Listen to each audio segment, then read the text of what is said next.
Giving you the latest, Iranian Foreign Minister Saeed Abbas Araghchi meets Prime Minister Shehbaz Sharif at the Prime Minister's house in Islamabad, with high-level delegations from both sides in attendance. According to official details, Deputy Prime Minister Mohammad Isaghdar and Chief of Army Staff Field Marshal Sayyid Asim Munir are also present in the meeting along the Prime Minister. The Iranian delegation is led by Foreign Minister Abbas Araghchi as discussions happen at Prime Minister's office. The talks focus on evolving regional situation as well as bilateral relations and ongoing diplomatic engagement between Islamabad and Tehran amid wider regional developments.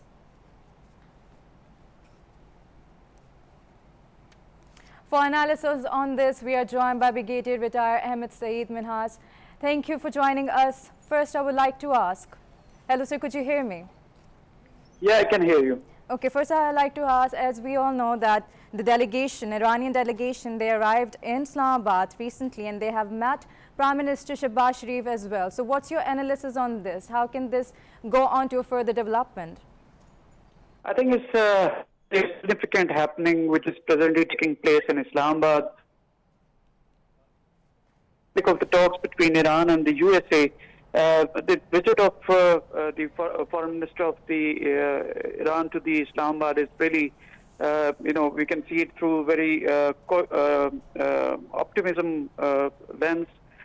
optimist lens, because initially they were declining all those kind of offers to come to Pakistan and engage in the second round of the talk. But now, since the Iranians have softened up their stance and the Foreign Minister has arrived in Islamabad and he has met separately with the Prime Minister, the Deputy Prime Minister, of course, who is the Foreign Minister also, and the Field Marshal Asim Munir.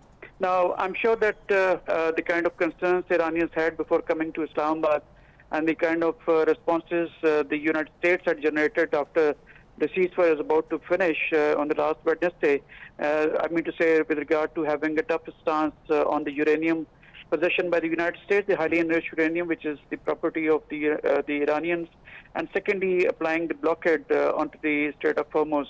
So I'm sure that such kind of concerns must have been discussed by the Araghchi Sahab with the three tiers of command here in Pakistan. And similarly, as we all know that Mr. Kushner and Mr. Witkoff is expected to come. They're expected to come to Islamabad tonight. So I'm sure that they will also discuss their concern in terms of Iranians' response to their demands. So I think the Pakistan has raised its platform from being a facilitator to a mediator now, and we are in a position that in which we can convey the messages or the concerns of each party to each other. So I think it's a very, very positive development, but at the same time we have to remain cautiously optimistic, because ultimately the decision has to be taken by the Iranians and the Americans while seeing the sentiments of their people back home. So, but there are certain things which cannot be discussed on the media, of course, by both the parties, especially onto the social media, unlike Mr. Trump, who is like deciding or, firing onto the Iranian sentiments by launching offensive kind of X-account statements, which are of course not well received by the Iranians. So I think the first step should be that the hostile statement should be stopped forthwith, and besides that, they should sit together and simultaneously, at one point in time, they should say that Iran lifts all that kind of sanction which has applied onto the Strait of Hormuz, and at the same time, the United States also announces that it has lifted the blockade. Now, this would be a great achievement. I think Pakistan is already working on that. But if I'm really optimist to a higher degree, so I'm expecting that perhaps Mr. Araghchi may not leave Pakistan, and perhaps he's going to have some kind of discussion with the high-level delegation led by the two people coming from the United States tonight. But since he may not be having that kind of authority from the government back home in Iran, so he might leave to Oman and then subsequently to Moscow, and maybe on his traveling back, he may come back again to the Islamabad and discuss the thing.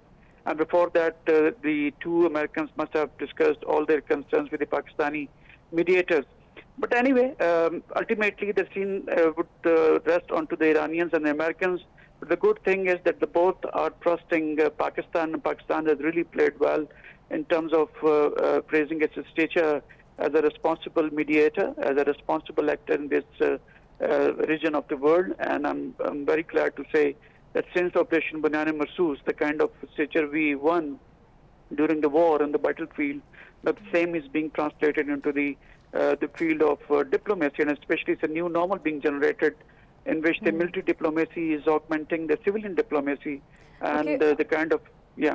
Yes, sorry to cut you off, but Mr. Ahmed, I also want to ask you this. You talked about hostile sentiments, right? Now we are seeing rigidity from both the sides when it comes to this, because Pete Hegseth recently in Pentagon, he mentioned that we'll maintain the blockade as long as it takes. If Iran chooses poorly, it'll have a blockade as well as bomb dropping on energy, infrastructure and power. So how do you analyze this further? Right. So whenever you are scheduled to sit on some negotiating table, primarily you don't want to give any kind of impression to your public back home that you have lost the war, and of course they claim, both parties, they are claiming that they won the war, and they do not want to create such kind of impression in which the sense goes away that on the negotiating table they have lost what they had earned on the battlefield. So such kind of harsh statements or tough stances are expected. Because whenever you see in the past also, in the history also, whenever the two negotiating parties came onto the table, they already had a maximalist kind of position. In simple terms, I would say that if you demand 100 onto the negotiating table, you'll get 70 or 80. But if you demand 70 or 80, you come very, soft, in a soft language or soft demand. So instead of getting 70, 80, you'll get around like 50 or 60. So of course, the maximalist position have to be taken, and it's the norm with regard to the negotiations. We should not be worrying about that the kind of statements being issued in terms of coming onto the negotiating table, especially with regard to the nuclear or the Strait of Hormuz, or bombing their energy facilities or the desalination plants, which basically supply the drinkable water to the both, especially to the Iran and to all the countries of the Middle East. I'm sure that they won't take such kind of actions which they are saying. But yes, they will kind of a tough stance. They will try to pose being in a position of strength for the public. But ultimately, when they're talking back on the back door or the behind the scenes, the things are not that hard, not that tough, because they both are like negotiating between among themselves. And of course, the Pakistan is playing a very positive role, a constructive role with regard to being a mediator. So it's like for the public audience only, but I don't think so that when they're talking back behind the scenes, they are talking the same tone. No, they are not. That's why the two delegations are here in Pakistan for the talk and the peace primarily. Okay, so also I want to ask, the Ismail guy recently tweeted about that no meeting is planned, but they'll have that everything that they say will be conveyed through Pakistan. Also, I want to ask that all the key lead negotiators such as Mohammad Ghalibaf is not here, as well as the US Vice President J.D. Vance is not here. So do you think that when it comes to the negotiation, and if they are expected, and they are expected, so do you think that they are in the authority to make any promises? That's what I already said, that they may not be in a position to take decisions or to reach on to some kind of peace agreement when the first year of command is not present on account of both the parties, that's Iran and the USA. But yes, as I already said, that they would be sharing their concerns with the Pakistan being a responsible mediator. And you can take these meetings or these arrivals of the second-tier command people into Pakistan as the pre-meetings of the second round of the talks. Remember that when JCPOA, that means to say Joint Comprehensive Plan of Action, which was signed back in 2015 between the Barack Obama's administration and the Iran, it took about 22 months to reach onto a paper, to reach onto an agreement. But the thing is, the only different thing is that then in 2013 or 15, there was no war. There was no active war. There was no ceasefire then.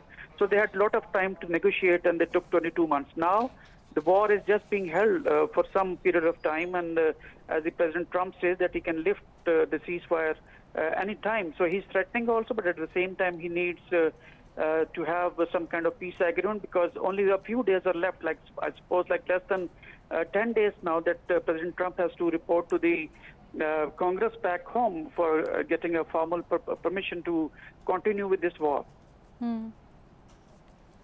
Okay, Mr. Ahmed, another important break in Iran's delegation, including Foreign Minister Abbas Araghchi, has departed Islamabad after a day of high-level diplomatic meeting with Pakistan's leadership.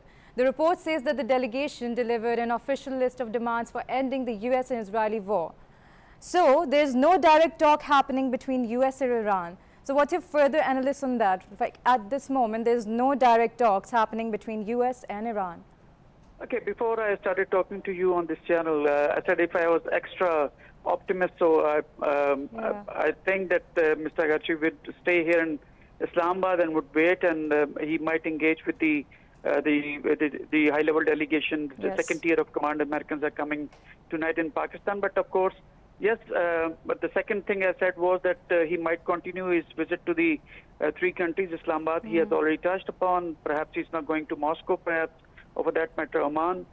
So on his return, when the Americans would have also shared their concerns, or in terms of sharing their the conditions for further peace negotiation with Iran, with the Pakistan. So I'm sure that the conditions would create a conducive environment, would generate, and Pakistan would play again into the favor of these peace agreement negotiations. And if not this week, maybe in 2 weeks' time or 1 week time, before even, I think the President Trump had to appear before the Congress, I think something positive might come outside.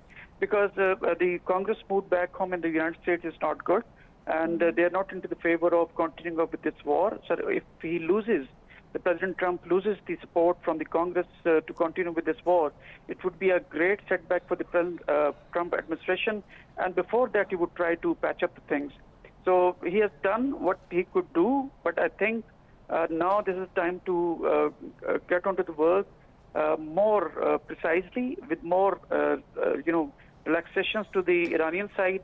And Iranians are generally found to be on the right lines, because they were the party who received the attack. They did not launch it.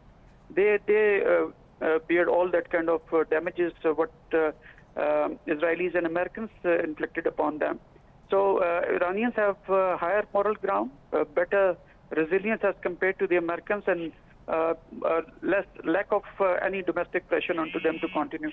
So I think that the things will improve, and very soon, inshallah, you'll be hearing good news from the American side that they'll be giving some kind of concessions to the Iranians' demands, so that to reach onto a kind of perpetual, maybe a ceasefire, if not a perpetual peace, in terms of finishing the war. That's true. We all are very cautious about that. We all are very positive about this. But I also want to ask that previously, US President Donald Trump says Iran wants talks and plans to present an offer. However, the IRGC completely rejects about requesting talks with the United States. So what's your take on this? Like, there's a lot of contradictory statements from both the sides. So what's your take on this? Right from the day one, there were detractors in terms of finishing the war, especially the Iranian Revolutionary Guard Corps. They were not in favor of even going for the ceasefire. But there are people who have the same voices, like Araghchi, Mr. Araghchi, or Mr. Bakai, and the other people in the Iran. So there are differences of the opinion in terms of ceasefire or continuing with the war, or maybe restarting the war. But yes, the difference of opinion are there, but the good thing is that they are united under the leadership of Mujtaba Khamenei Sahab, and I think he would finally prevail. Though Mr. Mujtaba Khamenei also is in favor of war, it's not in mood of giving any kind of concessions to the Israelis or the Americans. But then the damage, of course, more would be onto the Iranian side, because the Israel is also far away from the mainland of Iran, and the Americans, of course, they are Pacific apart or Atlantic apart, so there's no damage to the Americans, but less, they're losing their stature being the sole superpower at the present moment.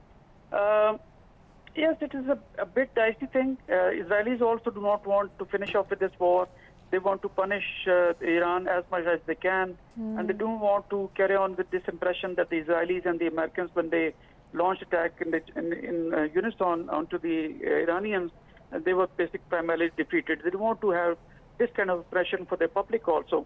So they are distractors. There's no second thought about it. But then, being an optimist, I'm seeing that the sane voices, they are prevailing. Rationality is prevailing. Responsibility is prevailing.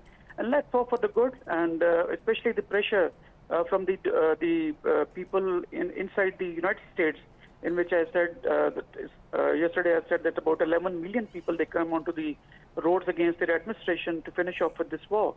So similarly, the Chinese and the Russians also have taken very tough positions with regard to the Strait of Hormuz and this war. And we all know that NATO is totally out of it. And the kind of hostile statements being given by the President Trump against the Spanish leadership and the Italian leadership, and now today the statement by even the French leadership against the President Trump. This all shows that the polarization among the people and the allies. So in this scenario, I think it won't be beneficial for the Americans to continue with the war, but they would be looking for some safe passage to finish off, so that to regain their strength, and maybe in the future they might come out with some kind of offensive against Iran again. Right. But remember that Iran is going to the Moscow. It's only to seek guarantees from the Moscow that in case Iranians and the Americans, that they fire again, if there's some peace agreement is there, so the Russians would stand behind them. So this is the purpose of Mr. Araghchi going to the Moscow. Right. Thank you so much, Mr. Ahmed, for being with us and giving us such deep analysis.